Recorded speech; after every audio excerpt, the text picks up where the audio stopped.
Good morning, Algebra All-Stars. Today we'll be talking about factoring special products. We are going to start by talking about the difference of two squares.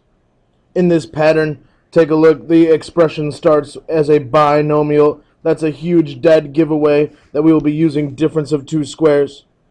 The first term is a perfect square. The second term is a perfect square. And we are talking about the difference or subtraction. When I factor, I end with two binomials, an a plus a b and an a minus a b. The second equation, the second type of pattern we will talk about is perfect square trinomials. In a perfect square trinomial, yes, that is right, it is a trinomial where the first and the last terms are both perfect squares. The pattern will come that the middle term is 2 times the square root of the first term and the square root of the last term. My final solution will be the quantity a plus b quantity squared if my second term is positive. A minus b quantity squared if my second term is subtraction. Let's do some examples. Let's keep calm and do some math. Here we go. Difference of two squares. Factor the expression. As I stated before, notice the special case of this. We know it's special because I have a factor, a binomial, a binomial, a binomial, a binomial. Here we go. I have a perfect square minus a perfect square. That is the difference of two squares. I always think of this as I'm going to take the square root of the first and last term. Those are going to be my terms inside my binomials. So I have binomial times binomial. My first term of the binomial is going to be x. Square root of x squared is x. X. Square root of 4 is 2. 2. 1 plus, 1 minus. Answer done. Here I have a coefficient.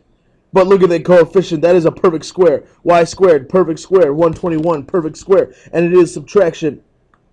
Square root, square root. I have 10y as my first term. Square root of 121 is 11. Second term.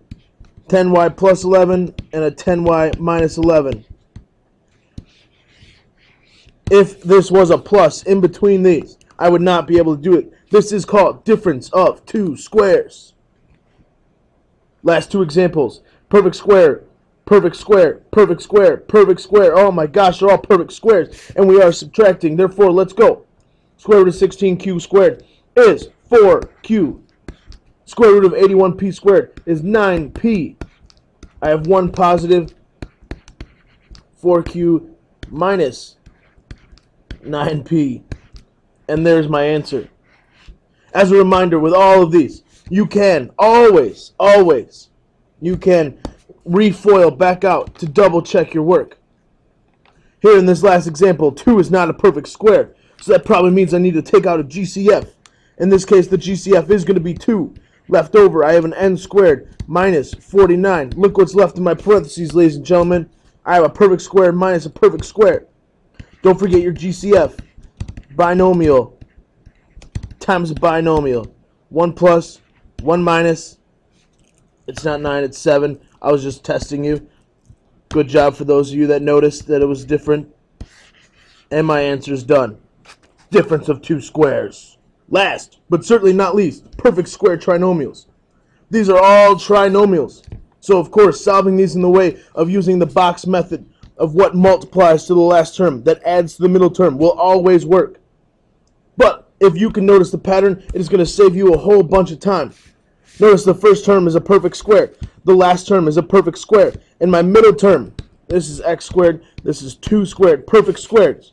The middle term is 2 times a, which is x, times b, which is 2. 2 times x times 2 is 4x. Awesome. So, my final answer, x plus 2 quantity squared. It is plus in the parentheses because it is plus in the second term. Take a look at example 2. X squared is a perfect square. 225, a perfect square. That's 15 squared. I'm going to be plus because this is plus right here. And I have 2 times a, which is x, times b, which is 15, if I follow the pattern from above. 2 times x times 15 is 30x. Fantastic. I broke that up. My final answer, x plus my b, which is 15, quantity squared. This is going to save us a whole bunch of time. The next two examples, notice, one is a plus 8x, one is a minus 8x. I know that x squared is a perfect square. 16 is a perfect square. So I'm going to have x, 16 is 4. This one is going to be a plus because my second term is plus. Once again, same factors, same perfect squares. This one is going to end up with a minus in between because it is minus as my second term. Always double check your work. Always check your answers. Refoil out to double check, make sure your work is perfect. You have a fantastic day.